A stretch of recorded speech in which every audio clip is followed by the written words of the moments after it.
The story of Anneliese Michel's demonic possession became the basis for the film The Exorcism of Emily Rose, a chilling tale of demons possessing a young woman and ultimately robbing her of her life.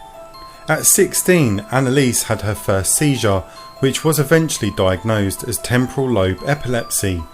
Soon after, she began experiencing demonic voices and became intolerant of religious objects such as crosses and rosary beads.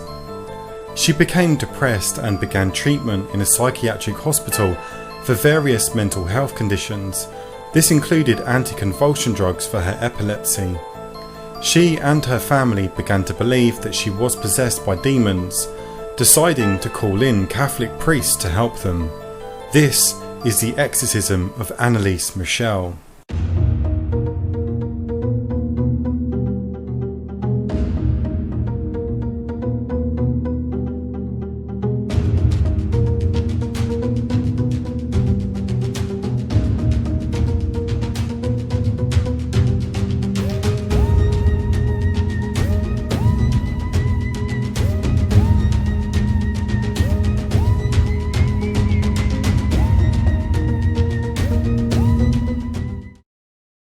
In June 1970, Anneliese suffered a third seizure at the psychiatric hospital where she had been staying. She was prescribed anticonvulsion drugs for the first time, including Dilantin, which did not alleviate the problem. She began describing seeing devil faces.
In November 1973, she started her treatment with Tegretol, an anti-seizure drug and mood stabilizer. She was prescribed antipsychotic drugs during the course of the religious rites and took them frequently until sometime before her death.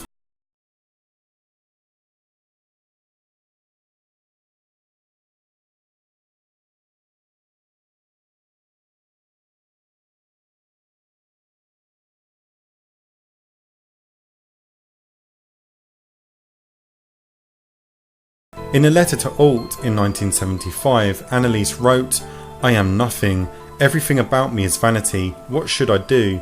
I have to improve. You pray for me." And also once told him, "I want to suffer for other people, but this is so cruel." In September of the same year, Bishop Joseph Stangl granted the priest Arnold Renz permission to exorcise according to the Ritual Romanum of 1614, but ordered total secrecy. Renz performed the first session on the 24th of September. Anneliese began talking increasingly about dying to atone for the wayward youth of the day and the apostate priests of the modern church, and she refused to eat towards the end. At this point, her parents stopped consulting doctors on her request and relied solely on the exorcism rites. 67 exorcism sessions, 1 or 2 each week, lasting up to 4 hours, were performed over about 10 months in 1975 through 1976. On the 1st of July 76, she died in her home. The autopsy report stated the cause was malnutrition and dehydration because of being in a semi-starvation state for almost a year while the rites of exorcism were performed. She weighed as little as 30 kilograms, often suffering broken knees due to continuous genuflections. She was unable to move without assistance and was reported to have contracted pneumonia. After an investigation, the state prosecutor maintained that Anneliese's death could have been prevented even 1 week before she died. In 1976, the state charged her parents and priests Ernst Alt and Arnold Renz with negligent homicide. During the case, her body was exhumed and tapes were played to the court of the exorcisms over the 11 months which led to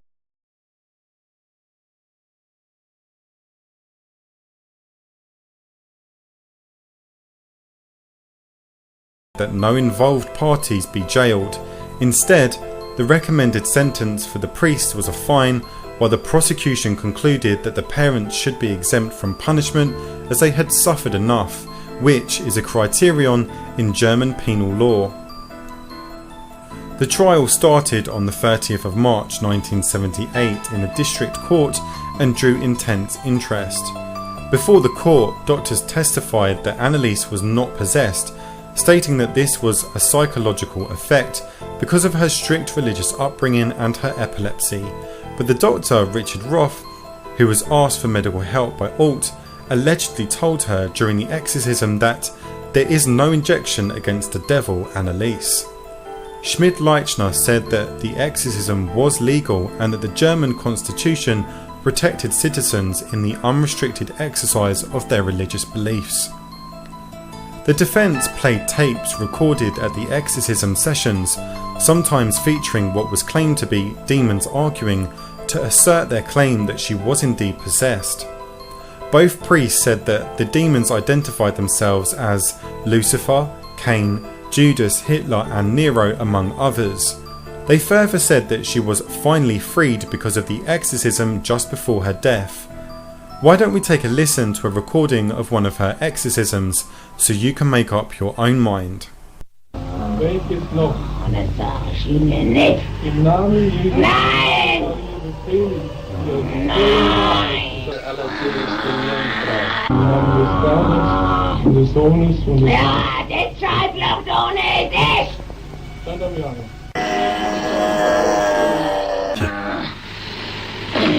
Ja, das ist Familie. Ihr könnt's auch nicht machen. Scheiß euch, was die doof schreien.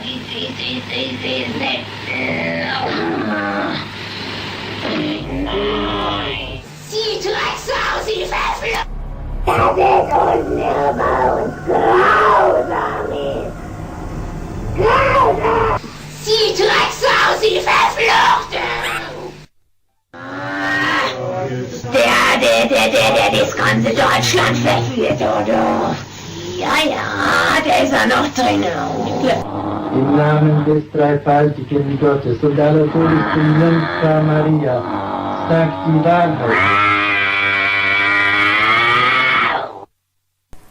The bishop said that he was not aware of her alarming health condition when he approved of the exorcism and did not testify. The accused were found guilty of manslaughter resulting from negligence and were sentenced to 6 months in jail, which was later suspended, and 3 years of probation. It was a far lighter sentence than anticipated, but it was more than requested by the prosecution, who had asked that the priest only be fined and that the parents be found guilty but not punished. The church approving such an old-fashioned exorcism rite drew public and media attention. The case has been labelled as a misidentification of mental illness, negligence, abuse and religious hysteria. So, was Anneliese just the unfortunate victim of neglect and abuse, or was she genuinely possessed by demonic entities? If we take a look at the evidence, it could be that her overall health condition and medication had an impact on the function of her brain, which may have caused her to see hallucinations, and further prescription drugs may have exacerbated the situation. The recordings of her exorcisms are, however, terrifying. Are they the sounds of demons speaking from within her, or are they just the mumblings of someone who was in a desperate situation? As a final thought, I would like to extend my empathy to anyone who may be or knows someone who is suffering with long-term or chronic mental health conditions like depression or more severe mental illnesses such as schizophrenia. The stigma of mental health is no joke, and we must work together to help those who may need it. We are all human after all. Thankfully, over the last few decades, the treatment for mental health has gotten better, particularly the identification of disorders. This is in no small part thanks to cases like Anneliese's. May she rest in peace. If you enjoyed this video, please give it a thumbs up, and if you're new to my channel, why not subscribe so you don't miss the next exciting episode of Strangeries. Thanks for watching.